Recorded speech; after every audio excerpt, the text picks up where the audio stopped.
Hello everybody, welcome to Fruit Trees. Here I am with my mango trees here in this property which I just planted a little over a year ago, and these trees are growing really nice. And I've made a lot of videos about mangoes, and when I make these videos about mangoes, sometimes I go to big mango farms where they've been growing mangoes for many years, and sometimes I go to small backyards where they're growing. And the strategy sometimes had to be a little different, not only because it's a smaller space, but also because the neighborhood you're in will depending if people are going to take your mangoes or not. And also just the difference between growing in a small yard versus a big mango farm. One of the farms I visit often is Tropical Acres Farms, and Alex has a wonderful place out there with over 300 varieties of mangoes and so many trees of different types, but mangoes are the main one he has. But Alex lives close to where I live, and he has a small yard at his house. So I wanted to see how he does it at his small yard versus on his big farm. So he invited me out to his house to see what he has growing on at his house and the mangoes that he grew there, and his strategy that as a commercial farmer living in a small house, and how he does it, and how he incorporates both of them. So this video you're going to enjoy. Check it out and see the varieties he's growing, and he picked them for a reason. So if you're going to look for only a few varieties of mangoes, pay attention to this video. Thank you, and check it out. Hello everybody, here we are with Alex from Tropical Acres Farms, and now we're not on his farm, we're at his actual house. So we're going to get a personal look at what he does. He moved from an area called Lakahatchee, which is way out west, to much closer to his farm now. Things seem to grow better here, but he'll tell you that and show us what he's got growing on. Okay, yeah, so this is my backyard. I live in Palm Springs, Florida, which is a little bit southwest of West Palm Beach, which is where the farm is located. And so I've got like a 10-15 minute commute there. I bought this home in large part because, well, I liked the home, but also because I liked the backyard. And at the time, this was over 3 years ago now, I was looking for a home that had a decent sized amount of space that I could plant fruit trees in my backyard. And that was becoming increasingly hard to find. But finally, I was able to zero in on this place, and I planted most of the trees that you'll be seeing actually probably like 6 months after I bought this property, because I bought it right before mango season, and I didn't really have time to be buying and planting trees back then. Um, so actually, most of these have been in the ground for almost 3 years exactly that you're about to see. So Were there any existing trees here when you got here? no, there were some coconut palms that I removed, and other than that, there was Brazilian pepper growing along a fence line, some Brazilian pepper trees that I also removed. But other than that, no, it was just bare space in the back, which was fine. Now, is the fruit here some of the fruit that you sell, or is it all personal Yeah, consumption? so some of the fruit that we sell actually comes from here. These trees actually have been fruiting for a couple of years now. Mango trees fruit pretty quickly. And almost all of these were planted as 3 gallon or 1 gallon sized trees, and have grown up since then. But last year, or this year I should say, we had a lot of fruit on these trees in my backyard, and every morning when I drive to the farm, I would be taking quite a few mangoes with me. So So from a 3 gallon, within 3 years, you had fruit on them. absolutely, Oh yeah, wow! yeah. I would say normally when I plant a 3 gallon tree, I expect fruit within 2 years, if it's being properly cared for. Not everybody does that, of course, so that's not going to be the case for everybody. But When you say properly cared for, do you mean being what? properly pruned and Okay. watered and fertilized properly, and avoiding mistakes and things like that, so you give the tree its best chance to flower and fruit when it does flower, I should say. So Okay. So what you got here? okay, well, so what I did here, this is ultra high density planting here. So these trees are spaced very close together. They're 8 feet apart from one another. Well, I should say, between in the rows, the trees are 8 feet apart. The rows themselves are more like 10 feet apart, but they're not all permanent. So some of these trees are temporary, and I will be removing quite a few of them this year actually, because they've grown a little quickly here compared to the farm in West Palm, because my soil here is a little richer. It's sandy, but it's got a little more loam content to it compared to the sugar sand that we have over at the Ridge in West Palm. So these teak trees are real tight, but they're not permanent. So And you did that by design. yeah. So on your farm, you, as well as by design, I made a previous video with you, Yeah. but about the spacing or on your farm. It's all by design, so you can get the most production, at least for a little while, until they grow up, and then you'll dig them out. Exactly. So these trees are not, well, some of these trees will be here permanently, but many of them won't be.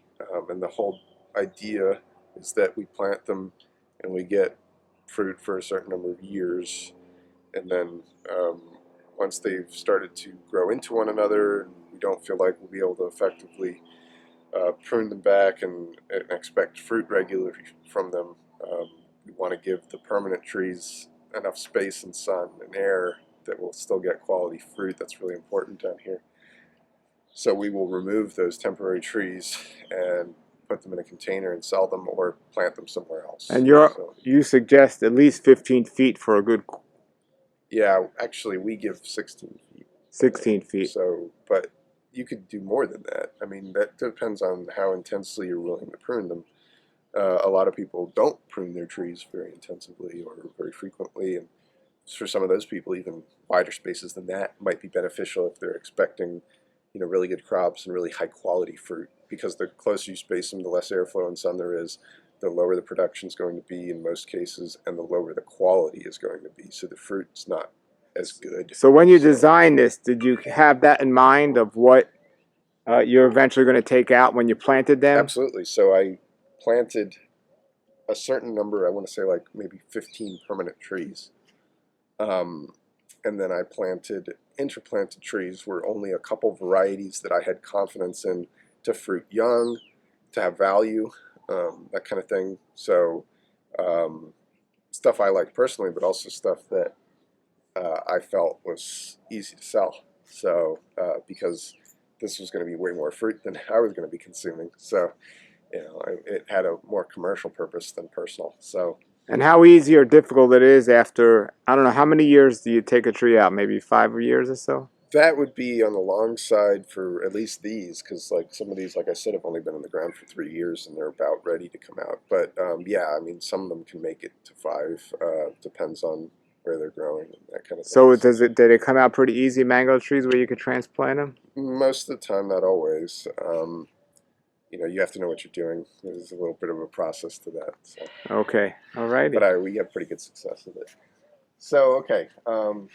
So I have several rows here. I'm not really sure how many rows I've got. I haven't counted. I've got 1, 2, 3, 4, 5 rows of trees here. And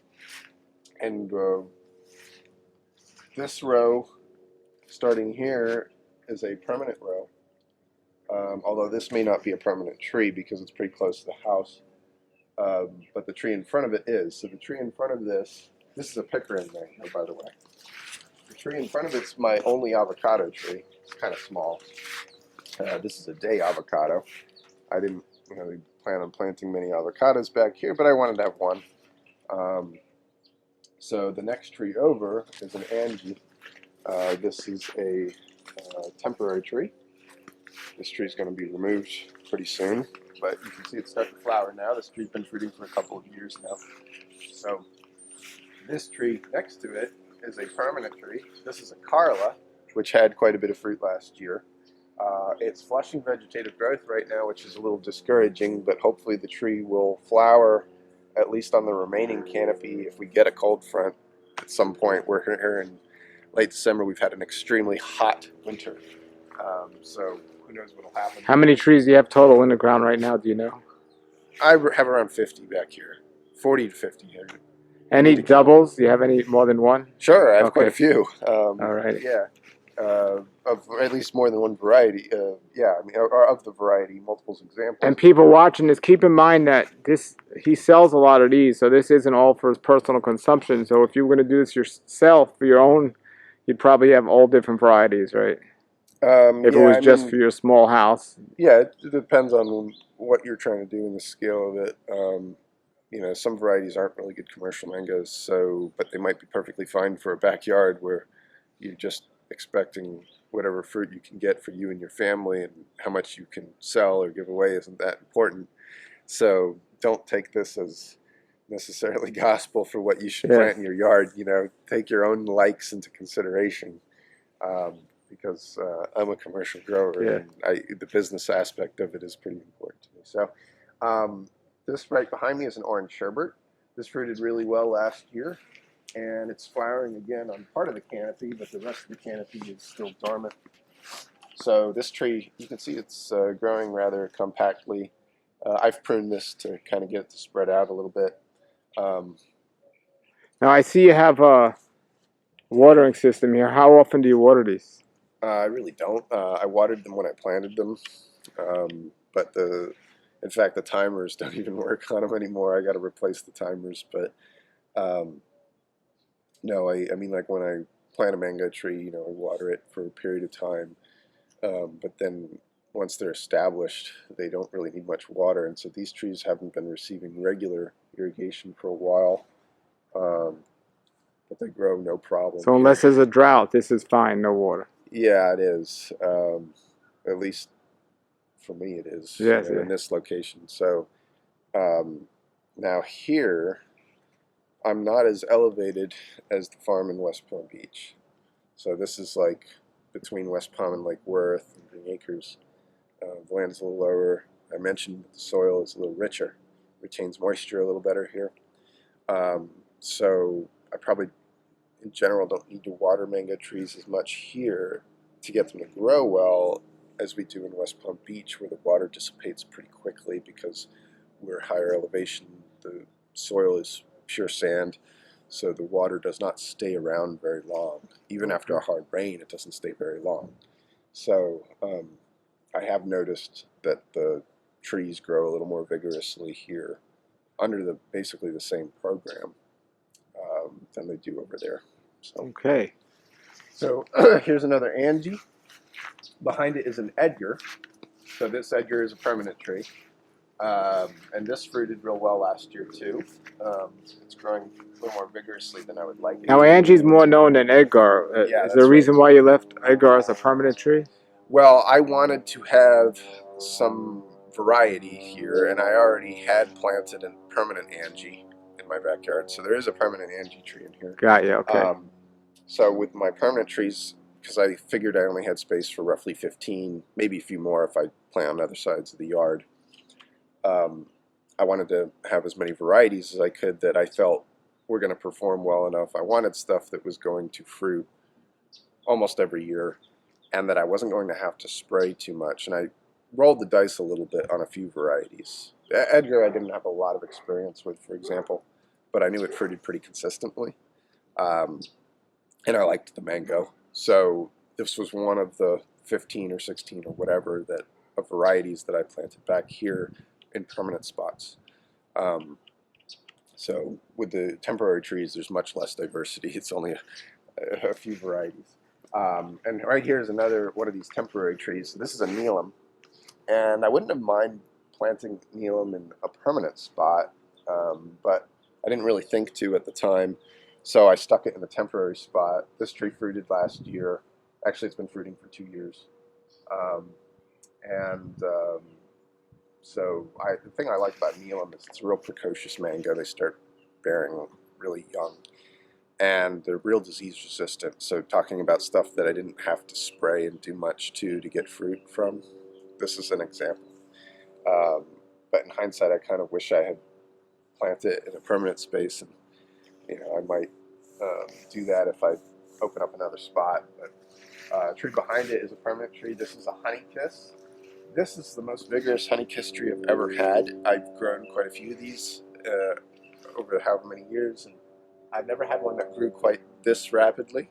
So, but again, the difference maybe between the farm in West Palm and here, possibly. This was one of the only trees I planted as a 7-gallon because it was the only way I could get a honeykiss tree at that particular time, I think. So, but this tree fruited really well last year. I like honeykiss a lot because it's a good tasting mango and it's very consistently productive. This one's not flowering yet, but I wouldn't put it past it to flower next month or February or March or something like that. So I haven't given up hope on it. Um, not a huge mango, kind of like maybe between tennis ball and softball size at best, but pretty good, kind of late season, which I like, and pretty disease resistant too. Sure. I noticed you left the whole row empty here. Is that to bring in cars if you wanted to? Yeah, that's to access the back. I've toyed with the idea of planting on this space, certainly could, and get some extra production, but I like being able to bring a vehicle back here to load fruit or whatever. I do collect budwood off of these trees as well, so not just fruit during the budwood season. So getting a vehicle back here matters. I can't really do it from the other side because I don't have a gate on the other side of the yard. So, and also when we have, events at my house or whatever, I like to have space for people to park. So, but I don't know, maybe at some point I'll put more stuff here. So, Okay. okay, so there is some palm trees here, Rica palms that I should just get rid of because they're casting shade. Also, the remains of a Brazilian pepper that I need to have taken out. I just haven't had time to do this myself. But right here is a small buttercream mango. By the way, this whole row here is a temporary row. So none of these trees here are in a permanent spot. The next row over is a permanent row, so to speak, with temporary trees between it. So this is a buttercream, and this did fruit this last year. Indo-Chinese flavored mango, hybrid of Edward and probably Zill Indo-Chinese from Gary Zill's breeding project. I've noticed these trees grow relatively slowly. They have kind of dense, compact canopies, and it's pretty good tasting mango, just not the prettiest fruit. So I decided, I only had one at the farm in West Palm, so I wanted to give buttercream another shot in a different location. So I planted one here to see how it would do. So next tree over is a little orange sherbet. This tree actually has fruited more than once, so it's stayed pretty small. But this is a temporary orange sherbet because it's on this temporary row. This tree next to it is what I call USDA Himsagar. This is a variety that was taken supposedly from Pakistan to the U.S. back in the early 60s, grown at the USDA. It is not the Himsagar that we know of in West Bengal and Bangladesh, that part of India. It is something different, but something really good. So I have taken to calling this either USDA Himsagar or Lahore Himsagar because it's from Lahore, Pakistan. At least according to the accessory information that the USDA has available. So we've got one of these growing at the farm in West Palm. I planted one here because I had one in a pot that I just was like, well, I can sell it or I can plant one of these things because they're kind of scarce. So anyway, this tree fruited this year and had quite a bit of fruit on it. It's very good. It's kind of a late mango. I really should give this a permanent spot here, or I should top work another tree into it because I'm really impressed with it. It fruits very late. We haven't had any disease issues with it either. So the USDA Himsagar, that's what I call this thing. I think I've got a description of it on our website if you want to see more information. Now let me ask you this question. You're trying to get most production as possible. So is that why I know the trees produce better if they have more space? But if it was only for your own consumption, would these size trees, pruning them each year, I know we spoke about this before, to this level, be significant without taking trees out? If it was just you and no farm? If it was just me and no farm, I probably would not have planted this many trees. Yeah, I mean, well, for one thing, it's an initial investment. It's higher if you're going to plant more trees to begin with. But if you're not wanting to have to prune a lot, which you have to if you're going to grow a lot of them in tight spacing, I would have probably gone a little wider just for the sake of not having to remove the trees. Because we're a nursery and a farm, we can plant the trees in existing spaces on the farm if we want to free up the temporary spacing, or we can sell the trees, which we do a lot. So, but if you're somebody who's not in that business, then you're gonna have to find something to do with these trees now. That Well, I might mean, be if somebody's, you know, can you leave these trees this size if you're going to do a lot of pruning, or not? It depends on the variety. Can I leave them this size? No. I don't really know of many mangoes that you can keep this small. Not this is a small one, but like your other ones that Yeah, are well, bigger. okay, so some of these that are like 8 feet taller, so yeah, you can realistically probably keep them at that height and they'll still fruit, but that's variety dependent. So we can do that with pickering, for example, and it'll still fruit consistently. But I cannot do that with cack or seacrest or some of the other varieties I've Okay. got planted here. It's just not realistic. The tree is going to keep flushing growth, and what's going to happen is once you reach that point in age where the tree is wanting to get its canopy up north of 10 feet and you're hacking it to try to keep it below that, it's going to flush growth after the summer, and then it's going to flush growth again, and then it might flush growth a third time in December or something, and then you're not going to get any fruit from it. So that's a problem, right? You're trying to get fruit from your tree every year, and that's what's going to happen with some of those more vigorous ones, and it's especially more of an issue in South Florida now when we're getting these warm winters year after year after year. I mean, like almost every single year now, we are getting temperatures way above the historical average. Nighttime temperatures in West Palm Beach this time of year, in late part of December, would be around a low of 57 degrees on average, 58 or 57 or something like that. And instead we're getting lows close to 70 degrees, sometimes above that. So you're talking about more than 10 degrees above historical average occurring during large swaths of the winter. Well, if you've got a tree that wants to get bigger and you're having to prune it really aggressively to keep it at this ideal size that you're trying to keep it at, if you're in South Florida or Southeast Florida and you're getting winters like that, there's a good possibility the tree is going to flush vegetative growth in response to that kind of pruning, and you're not going to get fruit from it. So, or not much fruit. So, okay, so continuing on. Another Angie, another Pickering. Another Angie, another Pickering. Pickering's flowering pretty well. Most of our Pickering trees are. This tree behind it is sugarloaf. So I've planted a lot of sugarloaves back here. This is one of the best new mangoes that came out of Gary Zill's breeding project. There's tons of interest in this mango. It's very precocious. It flowers at a young age. Well, I should say, I don't know if I should call it precocious, but it certainly flowers at a young age. It doesn't necessarily bear fruit at a young age. Depends on the tree. A lot of times this early bloom comes out male, disproportionately so with this variety. A trait that it might have inherited from its parent, the Edward, or one of its parents. But really phenomenal mango. I didn't think the trees grew too aggressively. It's not a dwarf, but it's something that can be kept at a reasonable size for a period of time. And with its enthusiastic blooming habit, it's something that I thought I could get it to start fruiting, only a couple of years in the ground. So I have a few of these back here. This is another Angie. So it's starting to flower a little bit.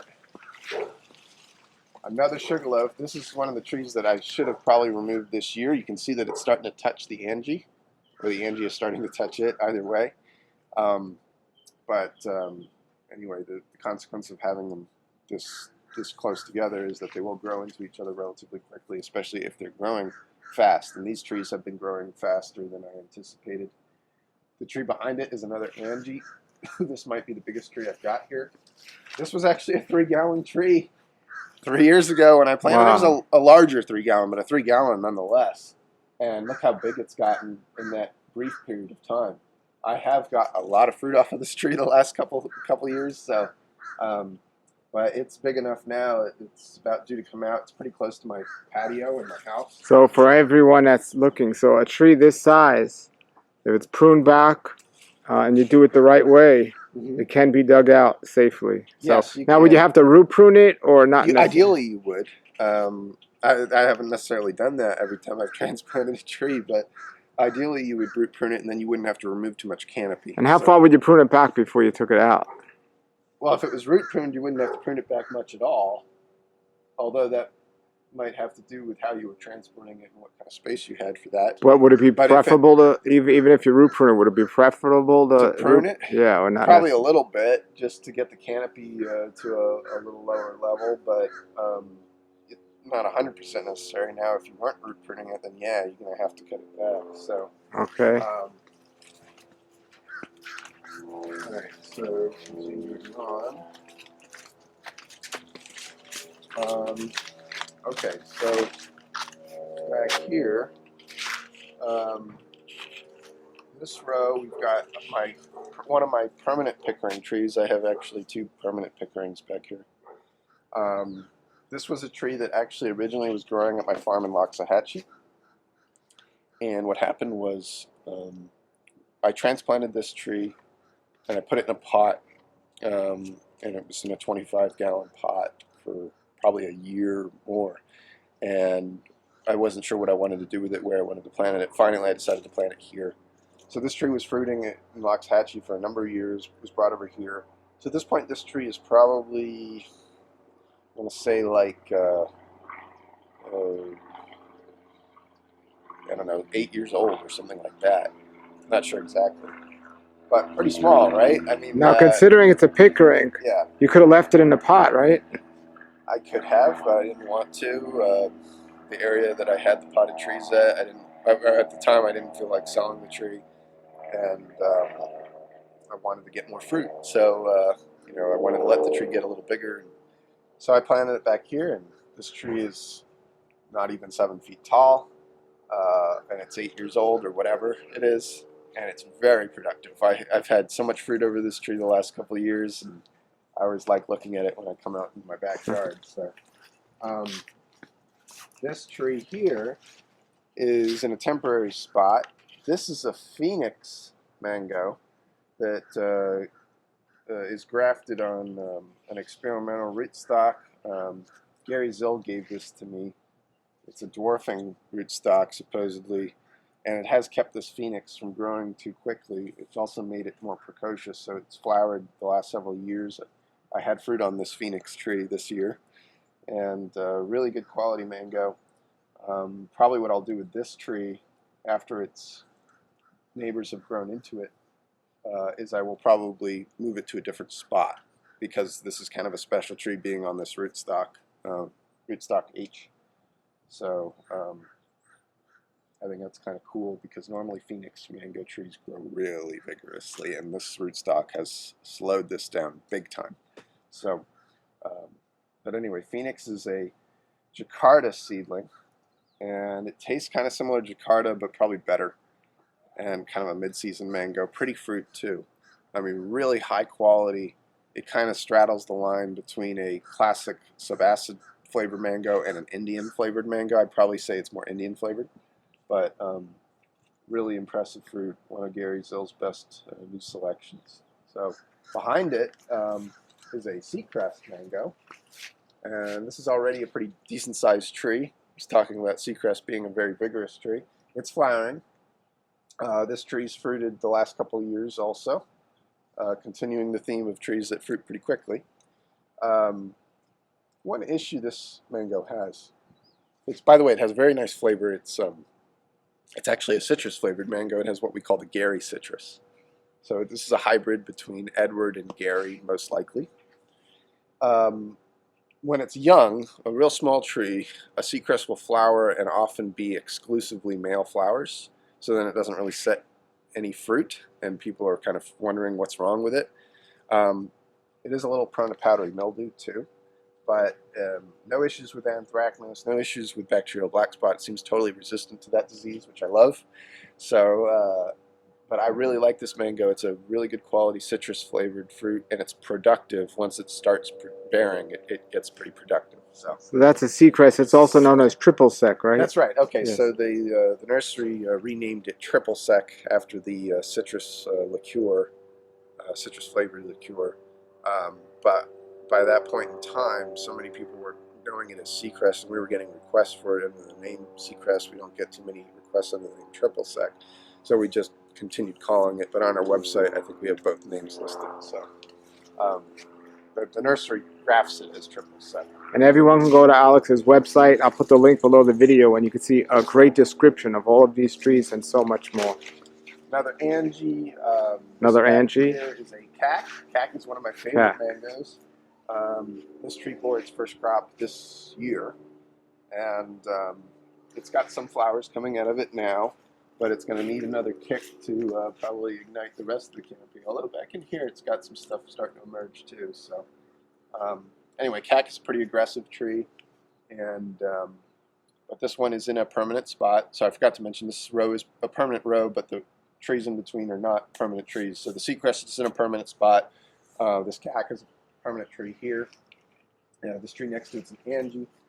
The tree behind it here, this is a cotton candy. This is, I mentioned, Paul, to you that some of these trees I rolled the dice on a little bit. I took a little bit of a risk because I wasn't sure what their long-term disease resistance was going to be. Cotton candy, I do believe, is prone to bacterial black spot, which if I had known that when I planted these, at least known that more surely, I probably wouldn't have planted this tree. As much as I love this mango, I mean, this is an incredible tasting fruit, just such a sweet and rich tasting mango. And I did get fruit from it this year, but it is kind of an aggressive grower, kind of a vertical growing growth habit. It is a hybrid between the Kit and the Gary, I think. So, but unfortunately, it seems to have gotten the disease, the bacterial spot resistance of the Kit or something similar. We'll see. I mean, it's going to have more chances. At the farm in West Palm, we encountered the issues with bacterial spot with this variety. Here, it hasn't had it yet, but time will tell. So it's got a little bit of flowers coming out now, but hopefully the rest of the canopy blooms soon. Another Angie right here. Not flowering yet.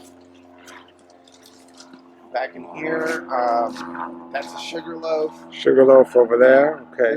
The only one that's not flowering, by the way. Actually, I see some flowers coming out of it now. This is a pickering that had a huge crop this year, so hopefully it'll flower a little later. Another sugarloaf with some bloom starting to come out of it on this side of the canopy. An Angie with quite a bit of bloom coming out of it. So a little sugarloaf here. Another Angie. I mean, this whole row is pretty much Angies and sugarloaves and pickering. This is a temporary row or this is a whole temporary row. Okay. This little tree is a pickering. And by the way, pretty much all the trees on this row have been fruiting at least for 1 year, if not multiple years. This is an Angie that was a transplant from Loxahatchee. So it was in a 25-gallon pot or whatever, and I never planted it after digging it out, and then finally I put it here. So this is another tree that's like, you have to figure it's like 7 or 8 years old. Not too bad for a tree that age in terms of size. Another pickering tree here, starting to bloom on the top, and then the sugarloaf behind it, blooming very well. Pretty much a full bloom on this sugarloaf. Nice to see. Now let me ask you this question, Alex. Yeah. So I know trees like this that are in the middle of two trees, it can be an issue. What if there were two trees close together like this, and there was no other trees? Even though they're close and they touch on this side, would they still be acceptable because they can grow out as much as they want on the sides? Well, it would certainly be more ideal than if you have them surrounded by other trees, but it's still not a great situation because you've got half their canopy that's growing into each other. So it's still an issue, but at least you get, you know, a better situation than if they're enclosed by other trees or objects or whatever. So yeah, so better situation, but still not ideal. If somebody had limited space and they only had room, they wanted two varieties, would it be better to top work half of a tree or just leave them close together like that and get half on each side, in your opinion? That's going to depend on their relative skill and what they have access to. You know, with top working, something like that, you have to be able to pair the vigor of the two. And even then, sometimes one surprisingly outgrows the other. So you might be better off planting two separate trees in that case. So it can be a difficult balancing act. So anyway, this is sugarloaf here. And then back over here. So is this a permanent row, this one, or temporary? This is temporary. The last row is permanent. Did you consider the wires when you were planting? To an extent. I mean, like, I knew I wasn't going to let the trees get that tall anyway. Okay. So the wires from Comcast and Lake Worth Electric, you know, are going Okay. to be Even there. So permanent trees won't get that high? I'm not going to let them. Okay. So not the ones on this row, at least. Okay. I've not actually. It deliberately underneath this deliberately did not plant anything that was really vigorous. Great. So I've got a little canistel tree. This is a Fairchild #2 canistel that I got from Julian Lara. I wanted to plant it just for personal consumption, not for selling the fruit. I like canistel as something that's good for making ice creams and pies and shakes. Makes really good shakes. So again, one of the only few non-mango trees. I had a guava tree growing here before, and unfortunately it was starting to get worms, and even when I bagged it, it got worms. So I was like, well, I don't have time for that. So I cut the guava tree down and I replaced it with a canistel. I have a little bit of space in the yard back there that I could plant more trees on, but I don't know if I'm going to do that. This was another transplanted Angie tree. This is another sugarloaf, flowering very well. Again, pretty good floral response from the sugarloaf trees.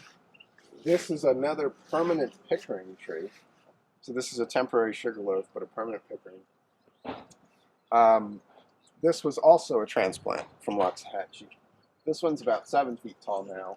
Definitely an older tree, 8+ years or something like that. Now, something I notice is you have them all even in a row, both ways. So when you're taking out the temporary trees, you're still even with the other trees. Would it have been wiser to plant the temporary trees between the other two trees, so maybe you would just got a little bit more room? Well, I didn't want it to become too much of a jungle back here. I'm not so sure that it would have really bought me much in the way of space. I wanted to be able to have the place mowed, and it would have been a real challenge for my lawn guy to come back here and mow them when they're all staggered like that. And this way it's a lot easier to mow and weed whack them and stuff. So that was Okay. part of the logic behind not staggering them like Okay. that. So the Pickering is flowering pretty well on the top. Hopefully these lower branches will start up in a month or two. Another Angie. This is a permanent M4, Zil M4 mango. This is an outstanding flavored, coconut flavored mango from Gary Zill's breeding program. It is a kit hybrid with Gary, most likely. It might have issues with bacterial spot. We're still trying to feel that out. We didn't have any serious issues with them this year with bacterial spot, but anyway, I wanted to have some late season stuff back here. This is a very late mango, so not too aggressive of a grower. I mean, it's not a small tree, but It looks like it's growing more vertical than outward. a little bit, but you can see this is pretty outward here, so but it's not too bad. I will have to manage it a little bit to keep it underneath this power line. So let me ask you, if you have a tree that's possible bacterial black spot, if you top work that tree, does that mean whatever you put on it is also susceptible to it, or does it completely change? It matters what's on top. No, the inner stock is not going to influence its susceptibility to bacterial spot. Okay. That's all going to be based on the cultivar that you put on there. So if I decide that, for example, if I decide that this M4 is too prone to bacterial spot in a year or two or whatever, I'll just cut this thing back and I will top work it into something that is resistant to it. So, Okay. and considering its location in this power line, probably I would top work it to something that's pretty manageable, like Pickering or Angie, or I would think of other things too, maybe Neelam, whatever, something that I have confidence in not getting bacterial spot. I don't have to spray too much to get fruit from it. So, and I wouldn't have any issues because it's on the M4 stuff. So, but hopefully I won't have to do that. I really love that M4. The Pickering. Now this is a mango that's known as guava to some, but we discovered in the last year that it is also the same mango as Sain Ta Lone, mango from Burma. So for those that aren't familiar with the story, there was an old tree growing in the Jupiter area that Walter Zill found out about, was told about, I think, by a customer. And it was at risk of being removed, this old tree. And so Walter went and tried the fruit, liked it a lot, I think, and took budwood from that tree, brought it to his place in Boynton, grafted it onto a stump there, let it grow. That tree got demolished during a construction or a road widening project or something like that some years ago. They didn't know what it was. It was a very old tree from what was described as a really old, ancient tree, and had a very unique flavor. They started to call it guava because they felt like it had some resemblance to guava fruit in terms of its aroma, maybe even a little bit in terms of its flavor. So that tree got grafted a little bit by the Zill nursery under the name guava, and there's people growing trees in their yards and stuff that have that name. But in the last, a couple of years ago, Walter noticed a resemblance between the guava and the Saint Talon fruit, because I had given him some Saint Talon. And I started to notice the similarity as well. And so this last year I kind of had forgotten about it, but I began to think about it again. And I noticed that the foliage on these trees looked about identical. And then when we tried them this year head to head, it was so obvious. And you look at the photographs on the internet, it's pretty clear that the guava and the Saint Talon are the same mango. So this is a guava and a Saint Talon. Do you have that other one at your farm? We have a tree that was planted as guava that we got from Walter, actually, that he had grafted a long time ago. And then we also have a Saint Talon that we got from I think either the USDA or the Zill nursery some years ago. So either way, it's a delicious mango. Very good mango, really unique flavor, not super productive. I mean, it produces fruit, but and I had a decent number of mangoes on this last year. Very clean fruit and just such a really unique aroma. So that's guava. It's in a permanent space. Pickering right here is flowering on probably half the canopy. And this last tree here, which is growing pretty vigorously from my expectations and experience, this is white puri, normally a slower growing tree. This mango is from Hawaii. We did a video on this variety, Paul. I love this mango, and it's probably, you know, in terms of varieties that I planted in my backyard that you have to spray to get fruit, you know, I probably, because of the powdery mildew problem this tree can have, I've probably had to spray this one more than the other trees, but I love the fruit so much I had to plant one. It's in a permanent space here and definitely needed a permanent space because of its vigor. Not a huge fruit, but I got lots of mangoes on this tree last year, so and they didn't come out as pretty in my yard as they come out in West Palm, but I'm glad I planted it, and hopefully it'll flower. It's still got plenty of time. So we'll see. And then that's it. So that's all the trees that we have back here in my backyard. That's wonderful. Thanks for the tour of your yard. No problem. Okay. So, again, everybody, I'm going to put his link below the video to his farm. And all of these mangoes during mango season are available for sale. And he sells trees. He does the grafting.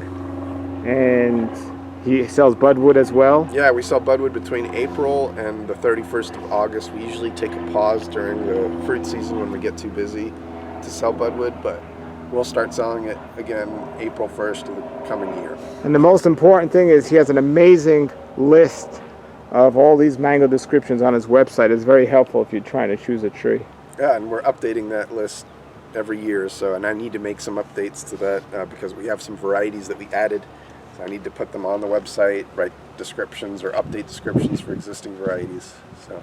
All right, great. Thank you very much for taking the time to show us this amazing yard. Thank you. All right, everybody, there it was. That was Alex, not at Tropical Acres Farms, but he was at the other part of Tropical Acres Farms, which is his wonderful house with an amazing yard. And to me, I'm astonished that he grew those from 1 and 3 gallon plants, and look at them now after a few years. So I hope that video encouraged you and educated you. And whatever you decide to do and whatever you decide to grow or how you decide to grow it, keep growing.